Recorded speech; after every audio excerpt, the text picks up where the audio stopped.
Hello, everybody. Welcome to One Drink, a podcast where we talk about one topic for one drink. I'm Oliver. I'm Matthew. And today, on our history show, we are featuring February 22nd to February 28th. Yep, it's time to learn, people. Yeah. It is time to learn. This is our personal favorite time of the week. I love it. Yeah, this show started off as just a little thing that we wanted to do for us, and we just liked it so much, and people started catching on, and we were like, screw it, we're doing it. Yeah. So here we go. History, baby. History, baby. All right, so we're going to go to February 23rd, 1874. Okay. Tennis started.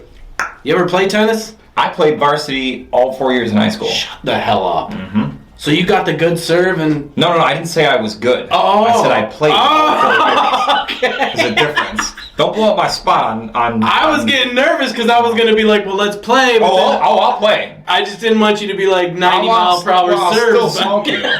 But I ain't that good. I mean, I'm all right. Yeah. But, yeah, the game of tennis is patented by its inventor, Major Walter Clopton Wingfield of Great Britain. Man, what a terrible name. Walter Clopton Wingfield. Yeah. But back then, they played on grass, you know. But still play on grass in Wimbledon. Yeah, which is cool. I've never played on grass, but I'm all right at tennis. I can keep a serve. I can keep a volley. I have the motions of a serve. Mm-hmm. I can get it into the box. Yeah. But nothing with... We're going to have to play tennis this year. Oh, yeah. 100%. I have 2 rackets downstairs. Oh, I don't need your racket. Oh, yeah. Yeah? I got my racket. Oh, yeah. So do you know anybody else that plays tennis? For, like, doubles? Because that's even fun. Well, that's what I used to play. Okay. I played doubles mostly. Yeah. I played I was third singles for a year when I was in my senior year. Mm. But yeah, I mean, I love doubles. Oh. Doubles is fun. Yeah. You got to have a good partner, though. You got to have a good partner. For sure. I mean, I got my partner. My partner that I played with in high school, he still lives in Rochester. Oh, God. So, I'll call my buddy Andy and I do know... You find yourself a partner and we'll go. I do know a semi-pro tennis player. I don't want to play against them. He's really good. Don't bring it. Was funny. I played with him one time. I met him in Riverton. Mm-hmm. Went up to the courts, and just jokingly, right? I knew he played tennis, but I thought it was going to be like his first serve smoked you, and I was like, I'm done. Wow, what the hell is this? He's like, I'm just kidding, right? So I was like, okay. We do a couple volleys, and you can tell that he was just playing. So when he was done, he was just like, he's like, all right, but I think he's still in Rochester. I don't want to play with him. Yeah, I don't in Rochester anymore. I'll get someone, but it'll be fun. Someone average. I am down to play some tennis. 100% down. Sweet. 100%. Yes. All right, so I'm going to take us to February 22nd, 1732. Okay. George Washington was born. Wow. In Westmoreland County, Virginia. He served as commander of the Continental Army during the American Revolution and became the first president of the United States. Game changer. We've talked about Washington on a half a dozen shows. Yep. To one of the guys that built the country for us. And to be the first president, you're just like, all right, I'm going to run a whole... Yeah. And, I feel like he would be proud of what this country has become. Oh, yeah. Since his day. You know what I mean? He saw the country literally born. He helped birth this country. You know what I mean? They talk about founding fathers. I mean, he's... You know what would be interesting? Just everything that, his candidacy or what he believed in to, the modern president. And just kind of, Well, Washington would probably punch him in the face. But I'm saying, just to see if there's, any... similar, somewhat. Probably not. I'd love to see Washington punch Trump in the face. That'd have been great. Washington. He would have just came up. Washington would have whooped his ass. He would have just came up on his horse and been like, "Oh hey," been like, "What the fuck have you guys been doing in the last 250 years? Are you kidding me? This is bullshit. This is bullshit." That'd be hilarious. Yeah, George Washington's birthday. Yeah, he was the man. He was the man. All right, so February 25th, 1913, taxation. Ugh. Yeah.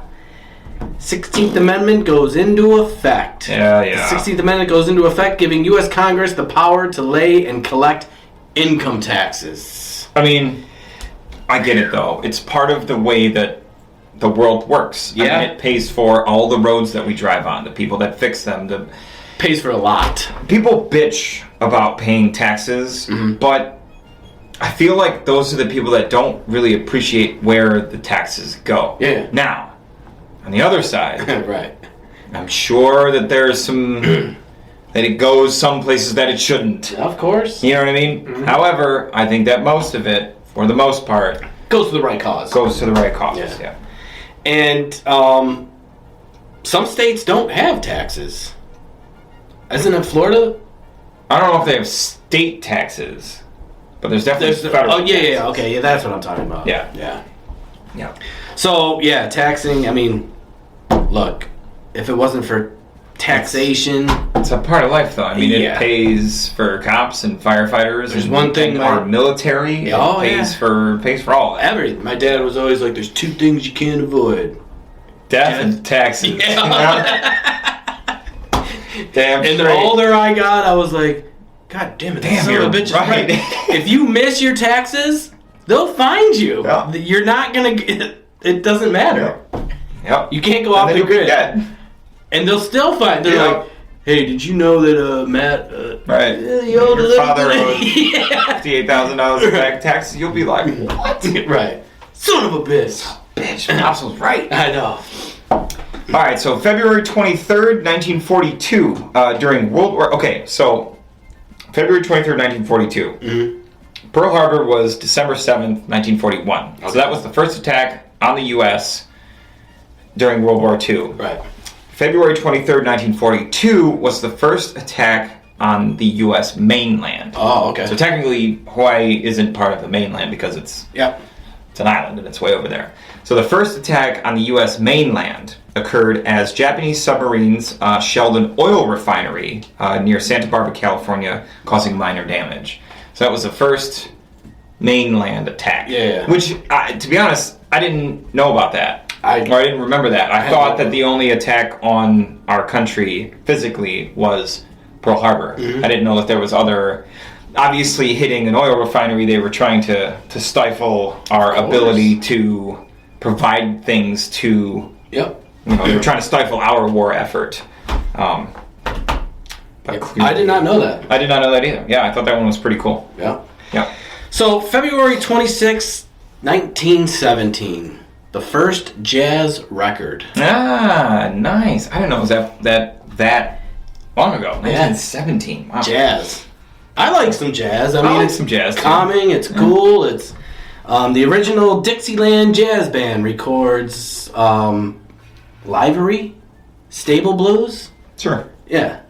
It sold 1 million copies. Wow. So back then, 1 million. Come on. That's a lot. And a lot of money. Especially, I wonder what the population was back then. Right. So I wonder what percentage of the... Because, I mean, U.S. is, what, 350 some odd million now? Yeah, about... So 1 million records now, it's like... right. But, I mean, back then, what was the population? 50 million? You know, right. To sell a... And it's not easy access back then. You have to physically buy. Right. Well, you also have to be able to afford a record player. All that goes with it. Which back then, I mean, you know, that can't have been long after the first record player had been invented or whatever. So it's not like everybody just had one. Yeah. And it's cool, too. Here in Rochester, we have the Jazz Festival. Oh, yeah. And huge, it's internationally known festivals. It's one of the 3 top festivals in the world. Yeah. And it lasts, I do believe, a week. Oh, it lasts 2 weeks. Yeah, the Jazz Festival. 2 weeks, yeah. And all the top jazz bands and whoever's into it comes here. And people from all around the world come here to Rochester to see the Jazz Fest. Yep. My dad's played with a few bands during the Jazz Fest. Has he? Yeah. Yeah, see? Yep. That's awesome. Yeah. So it all started, well, it didn't start, but mainstream. Yeah. That's pretty sweet. 1917. That's pretty sweet. All right, my last one, I'm going to take us to February 28th, 1844. During a demonstration of naval firepower, one of the guns aboard the USS Princeton exploded, killing several top U.S. government officials on the steamer ship and narrowly missed killing President John Tyler. Wow. Yeah. crazy. Yeah. I bet you now during, or right at like March 1st. Yeah. Officials, including the president, weren't allowed to be anywhere near. Oh, hell no. Official weapons testing in the military. Yeah, that's it is testing, you know. But the big dog's got to be there and be like, great, good job, Yeah, but I mean the technology that they were. You couldn't have got me on that ship for testing. Prove to me it works first. Yeah. Then I'll go on the boat. Exactly. I can see it shooting from over here. Yeah. I'll see. Give me a lawn chair. I'll sit right here on the dock, just like this. Go ahead. There you goes go out into the water. one. Shoot that way, though. Shoot that. Don't shoot over here. Shoot that way. I'll see it. Right. Put me on another boat all the way over there. I'll see it.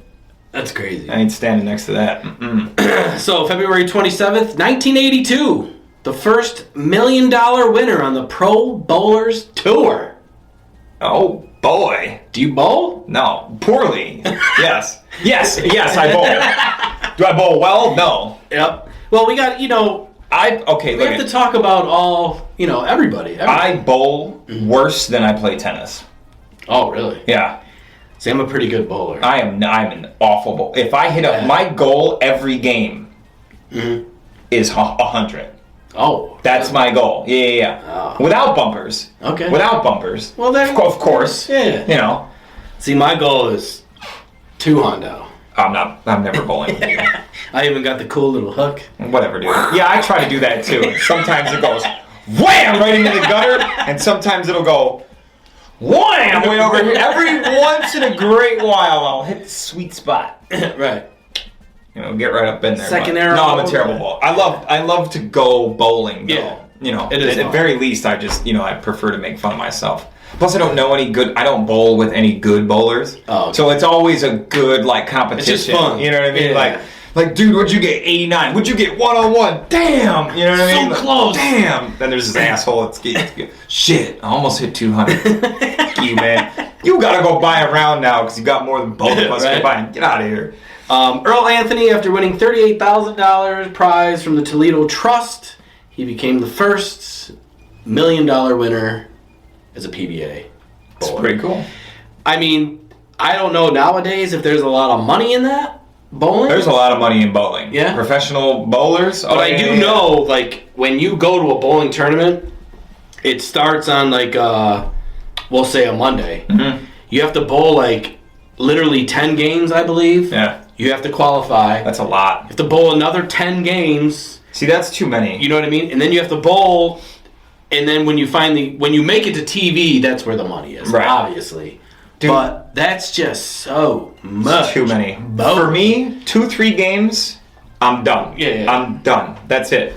Everybody else, you can keep bowling if you want. I'm gonna sit here and drink my beer. Yeah. I'm done. My arm's fried. I'm irritated. Yeah. That's a lot of bowling, but yeah. That's pretty cool. I know a couple pretty good bowlers, but I got friends that run a bowling alley here in Rochester, so I've been around some decent bowlers. Yeah. And it is customers at the restaurant used to bowl all the time and then come over. And, oh yeah. So I know a couple. I've met a couple of people that have gotten perfect games before. But I came close. Yeah, I just 296, I believe. Ooh. Last frame choked. Yeah, choked. Because I was younger, but then the crowd starts. Oh my god, he's gonna bowl. Look at it. Oh my god. And then people started, and I was just like, all right. Yeah. Oh my god. Choke. Fucked up. Choke. My whole goal in life, not goal in life, but I would love to get a 300, and I would love to get a fucking hole-in-one. And I'm good. The chances of either of those happening? Keep dreaming. Slim to none. Keep dreaming. So you're talking outside of putt-putt, right? Oh, yeah. Real golf. Yeah. Oh, okay. Just the part. So this year, I don't care if all my friends are annoyed with this, I'm bringing the GoPro on every par 3. I'm filming it. Yep. Just in case. You gotta do it. Because if it happens, you'll probably pass out. I could possibly pass out with excitement. I could have a heart attack. Well, you are reaching the age. That's what I'm saying. I'll be like, right, the doctors would tell you that you couldn't golf anymore. So yes, that is our history show for today. Guys, don't forget to check out all these history shows every Monday on our YouTube page, and you can find our full-length shows every Wednesday at 6, also on our YouTube page. Don't forget to follow us on Facebook and subscribe to our channel on YouTube. And you can listen to us everywhere on all major platforms where podcasts are played. Yep. iHeart, Spotify, the works. We made it to all of them. Yep. So type in One Drink Podcast and boom. Yep. You shall listen to these beautiful voices. These beautiful voices. All the time. Yep. But anyways, guys, from both of us here, thank you for all the love and support. Catch you on the next one. See ya. See ya. Greetings, Gladiators. This is Alex. I just wanted to say thank you for supporting One Drink Podcast. They are a couple of friends of mine that are supporting me, and they help me sell my monoprints. These are my monoprints. I make all these to be unique. They are all one of one, so when I print them, I make sure my graphics are laid down in different spots every time. And these thick hoodies all get the headpiece, so that's pretty cool, I think. Cheers to that. Also, I just wanted to let you know, there is a discount code for you guys, One Drink. If you punch that in as you're checking out, you get 15% off. So I will see you soon, and thanks again for the love. Peace.